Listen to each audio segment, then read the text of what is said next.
Bueno, Dolores, hoy toca Estados Unidos, que la verdad, por todo lo que estuvo pasando en nuestro país, poco hemos hablado aquí en el programa, nosotros en particular. Sí, bueno, y además, porque siempre cuando hablamos de Estados Unidos y en este caso en particular que vamos a comentar un poco sobre el debate, ¿no? El único debate preelectoral de cara al 5 de noviembre, siempre intentamos también vislumbrar si hay agendas relacionadas a América Latina en las distintas candidaturas, ¿no? Sabemos que siempre, es una particularidad que en general la política exterior no está dentro de los temas prioritarios para el electorado estadounidense. Y obviamente dentro de lo que es la política exterior, naturalmente la relación con América Latina es mucho más secundaria, ¿no? Vamos a ver ahora cuáles fueron por ahí los temas que se abordaron en este debate en materia de política internacional. Y como decimos, siempre en general la relación con América Latina uno la tiene que tratar por ahí de ver en función de las acciones, los debates que se dan al interior de las fuerzas políticas de Estados Unidos, pero no tanto en la agenda pública de una campaña electoral. Me sorprendió, Dolores, y bueno, vos sabrás si nos podrás contar un poco más en relación al debate, que hay como si fuera un bar. Hay alguien que dice si lo que están diciendo es correcto o no. Sí, eso fue algo muy interesante, porque bueno, siempre está este punto, ¿no? Y sobre todo se recordarán cuando se analizan mucho los formatos de los debates electorales. Bueno, pensemos que para cada uno de los debates electorales los debates son bien distintos, cada uno de los países que tienen por normativa debate electoral tienen sus propias reglas, y aun cuando por normativa no la tienen, pero las fuerzas políticas, los equipos de los candidatos acceden a ir a un debate, tienen, digamos, regulaciones que son acordadas por las distintas partes para poder llevar adelante ese proceso. Y uno de los temas que siempre está, y que sobre todo ahora está cada vez más presente, por un lado tiene que ver con esto de si se pueden mostrar datos, si se pueden mostrar carteles, si se puede incluir más información de lo que el propia candidata dice. Pero por otro lado, y que creo que es lo más complejo, ¿no? De regular y de ver, tiene que ver con cómo funciona también el debate en las redes, ¿no? Porque vemos cada vez más que cuando los candidatos están en un debate electoral, lo que sucede es que sus equipos comunicacionales constantemente están distribuyendo información respecto a lo que va diciendo el candidato o candidata y su contrincante en las redes sociales.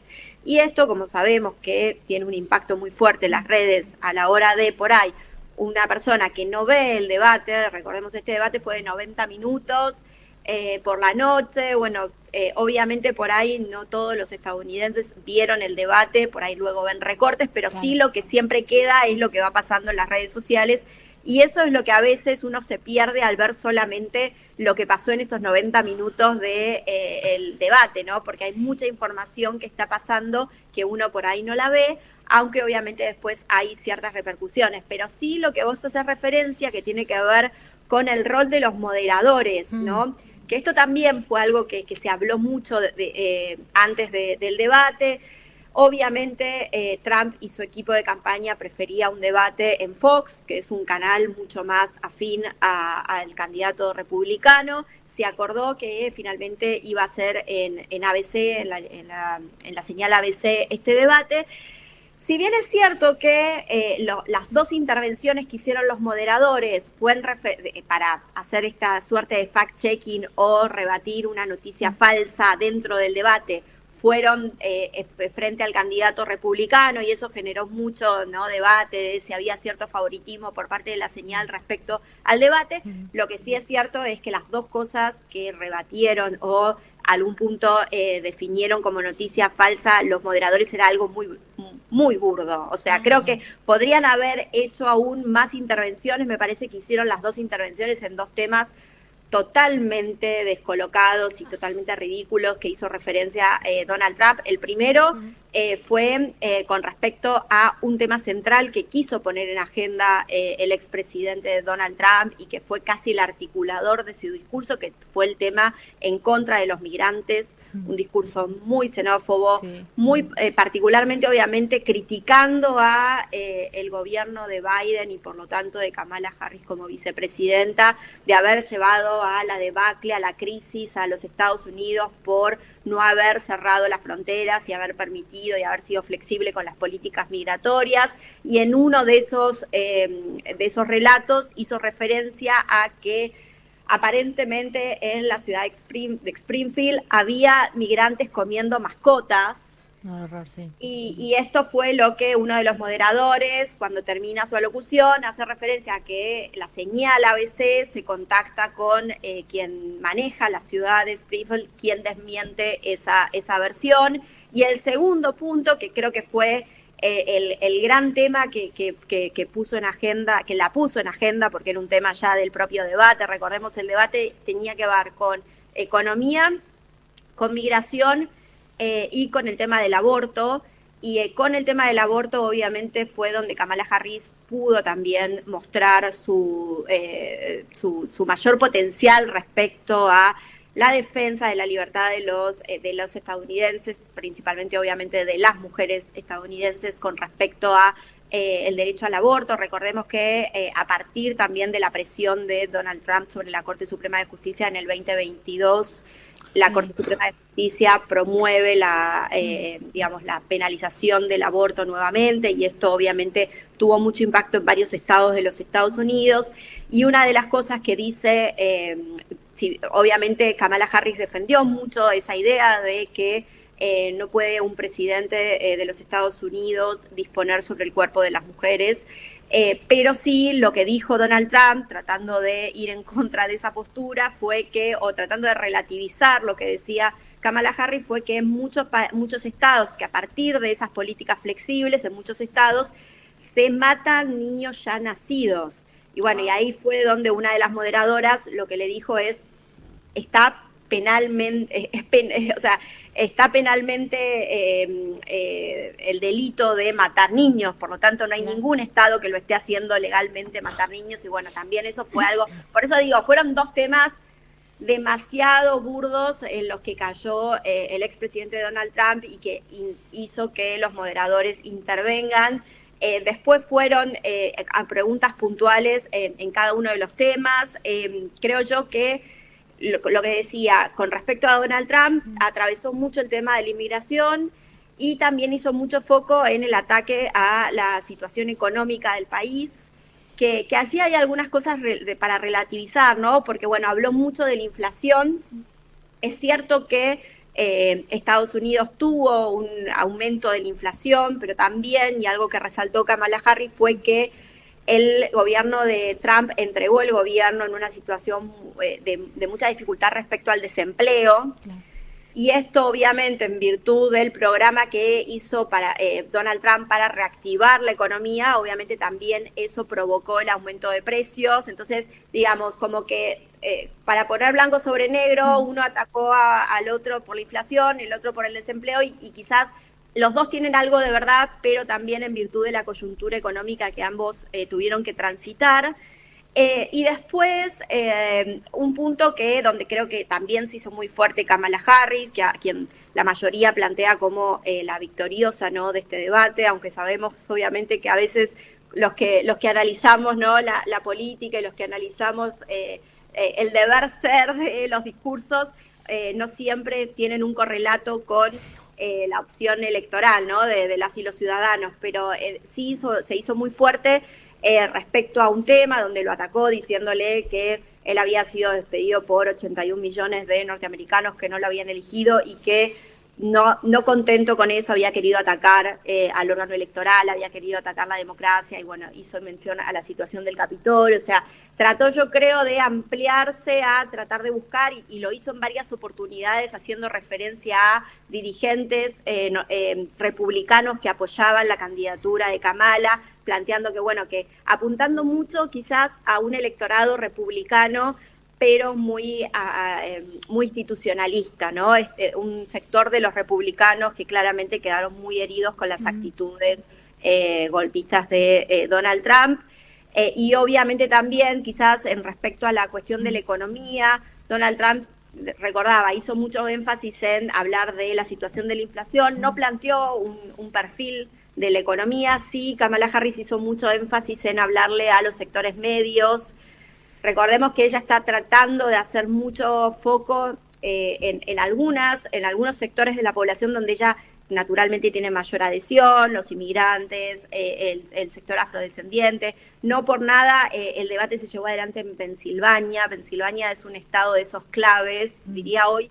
Pensilvania y Georgia son los dos estados que están más disputados. Primero, Pensilvania tiene 19 de los colegios electorales. Recordemos que en Estados Unidos no se vota de manera directa, o sea, se vota de manera directa hacia los representantes ante el colegio electoral y luego son los representantes en el colegio electoral que eligen al presidente. Entonces es muy importante los estados que tienen mucha cantidad de colegios electorales, el caso de California, el caso de la Florida, son estados muy fuertes. Y en el caso de Pensilvania se da la particularidad, y por eso se está dando tanto la disputa allí, que Donald Trump había ganado en el 2016, luego pierde, pero siempre por muy poquito margen.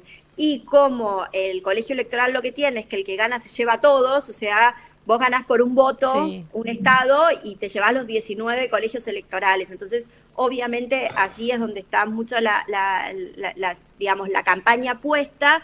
Y al mismo tiempo se da que Pensilvania es un estado donde por ahí las áreas rurales tienden a ser más conservadoras y las áreas urbanas como Filadelfia, Pittsburgh son mucho más demócratas. Entonces, bueno, ahí se daba mucho la disputa y por eso le hablaba mucho a los sectores medios, a las clases trabajadoras. Ese fue el principal discurso, habló de créditos para poder mejorar el nivel adquisitivo de la gente. Eso fue, digamos, el plan económico que puso Kamala Harris en el tapete.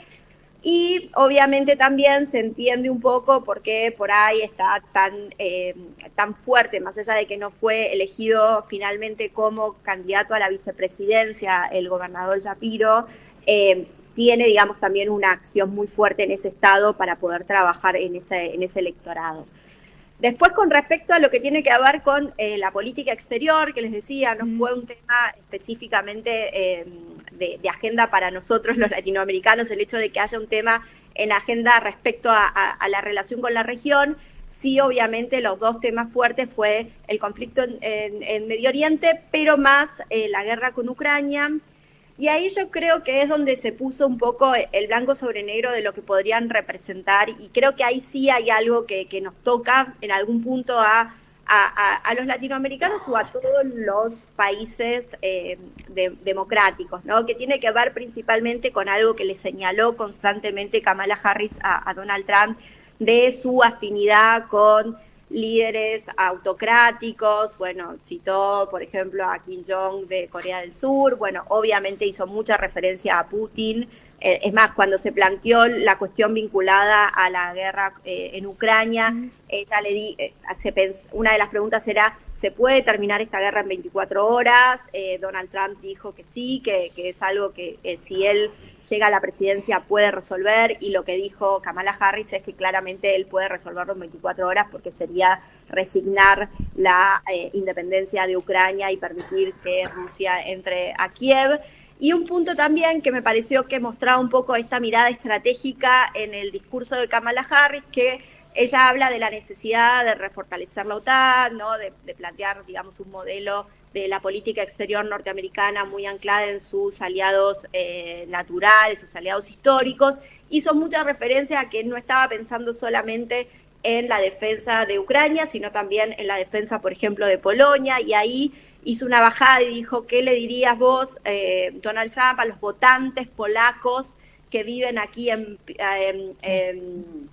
Pensilvania? Como tratando, ¿no?, de ir todo el tiempo de lo global a el buscar el voto a voto en este debate. Y sí, también con respecto a la situación en Gaza, y porque obviamente Donald Trump, todos los ataques que hacía respecto a Kamala Harris tenía que ver con que era comunista, incluso dijo que su padre era profesor de economía marxista y que por lo tanto tenía una política anti-israelí con respecto al Medio Oriente.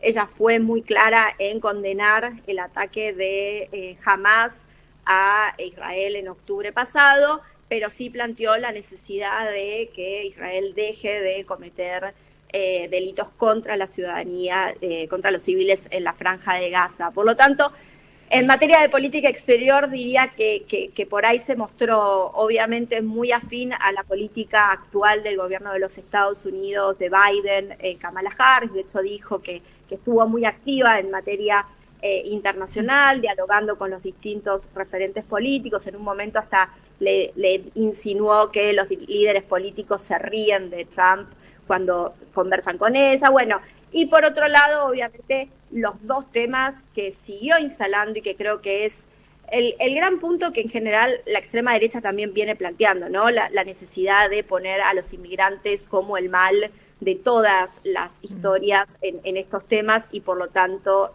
bueno, creo que ahí está el punto principal de por qué para América Latina, y tratando de bajarlo a lo local, de por qué para América Latina, que históricamente no ha tenido muchos cambios en materia de política exterior respecto a republicanos y demócratas. En este caso, al ser el candidato republicano Donald Trump, creo que sí tiene mucho impacto, sobre todo vinculado a las relaciones con los migrantes, ¿no? Y con cómo poder lograr un abordaje integral y una solución a, sobre todo, la caravana migrante, el cuerno del norte, como le dicen en Centroamérica, a toda esa gran cantidad de migrantes que van hacia los Estados Unidos, y lo que claramente viene instalando Trump, que en un gobierno de él comenzarían las deportaciones forzosas. Wow. ¿Cómo sigue esto? ¿Esto fue el primer debate? ¿Las elecciones que son en re poquito, que es los primeros días de noviembre? Sí, las elecciones son el 5 de noviembre, recordemos que siempre son un martes, y exactamente, es el primero y único debate. No va a haber más debates de acá al 5 de noviembre, o sea que fue un debate que claramente era muy importante para salir, ¿no?, de esta situación de que por ahí, recordemos que por ahí quedó hace casi histórico, pero que pasó hace mucho tiempo, pero el anterior debate fue el debate de Trump y Biden, que fue un debate que, bueno, claramente para los demócratas quieren pasarlo al olvido, pero bueno, ese fue uno de los debates, y entonces era la oportunidad de Kamala Harris de instalarse. De hecho, una de las cosas que todos plantearon como un éxito de su postura en el debate es que en muchos momentos le hizo la aclaración: usted está compitiendo contra Kamala, no contra Biden, porque todo el tiempo Trump hacía referencia a Biden. Mirá, bueno, entonces este es el último debate. Qué lejos que queda de las elecciones. Qué loco eso. Y ahora ya les digo, primero creo que al ser, y esto no es un dato menor, al no ser las elecciones en Estados Unidos obligatorias, es muy necesario para las campañas movilizar el voto, y por lo tanto creo que en este momento es donde más se empieza a trabajar en eso, ¿no? En la capacidad concreta de que los ciudadanos y ciudadanas que apoyen alguna de las dos candidaturas vayan efectivamente a votar, y por eso es tan importante el rol de los distintos actores de cada uno de los partidos en sus territorios, porque son elecciones que en Estados Unidos tienen mucho peso el territorio. O sea, de hecho, mucho se dice siempre que los senadores son a veces para el senador es más importante responder a la demanda de un ciudadano de su pueblo que del presidente de los Estados Unidos, porque tiene muchísimo peso el rol que le asigna la política norteamericana al territorio, y por lo tanto eso es lo que hoy también está en juego, y por eso también las alianzas que se vayan tejiendo con los distintos actores en el territorio, y por eso le hablaba recién de Shapiro en el caso de este estado, pero así con cada uno de los estados, la necesidad de fortalecer. Y también creo yo, en este caso, lo que logró, quizás tardíamente, hay que ver cómo esto funciona, pero lo que logró a través de la última convención demócrata, Kamala Harris, de tener los apoyos de todos los liderazgos de su propio partido, también eso acompaña su candidatura, y por eso también me parece que en este debate era donde cada vez que podía Kamala Harris hacía referencia a lo que algún candidato, algún dirigente republicano decía sobre Trump, también para tratar de empezar a generar algún tipo de quiebres internos en el partido. Lo cierto es que todavía falta mucho para las elecciones, como vos bien decías. Las encuestas están muy cerradas. Pareciera, obviamente, que en virtud del cambio de nominación de Biden a Kamala Harris, el partido demócrata logró tener como un nuevo relato, ¿no? Una nueva instancia, y cuando uno veía el debate veía a una candidata mucho más fresca. De hecho, también algo interesante que dijo Kamala en el relato es, bueno, yo soy la nueva o sea, yo soy la nueva generación de políticos. O sea, como diciendo, bueno, acá estamos hablando también de un recambio generacional, y me parece que eso también es, digamos, una señal de apuntar también a cierto electorado y a promover también liderazgos al interior de cada una de las fuerzas políticas. Me imagino, no quiero aventurar, pero como cualquier fuerza política, cualquier dirigente político, seguir llevando una candidatura de Donald Trump a casi a los 80 años, habiendo ya sido presidente, digo, también me parece que la movilización de los electorados también tiene que ver mucho con el estilo de liderazgo que llevan como candidaturas, y me parece que eso es lo que se va a jugar de ahora en adelante, en un escenario donde, bueno, obviamente el Partido Demócrata sigue gobernando, y bueno, también tendrá que mostrar, obviamente, la cuestión de la economía, algunas señales también de mostrar no solamente el proyecto, sino también de cómo se va llevando adelante, para que el electorado, que muchas veces está pensando en la cuestión económica y sobre todo bien enfocado en ese electorado de trabajadores, clase media, blancos de los Estados Unidos, que también tienden a ser mucho más conservadores, como también se amplía ese voto de Kamala, ¿no? Claro, y capítulo aparte será después quién gana para lo que pase aquí en Argentina, ¿no? Bueno, sí, y yo creo que, por eso yo decía, ¿no?, que a veces, y esto se repite mucho, de que no importa, incluso hay una teoría también de que a la Argentina le ha ido siempre mucho mejor con gobiernos republicanos que con gobiernos demócratas, digamos, se da mucho eso de evaluar y de no hacer tanta relación lineal.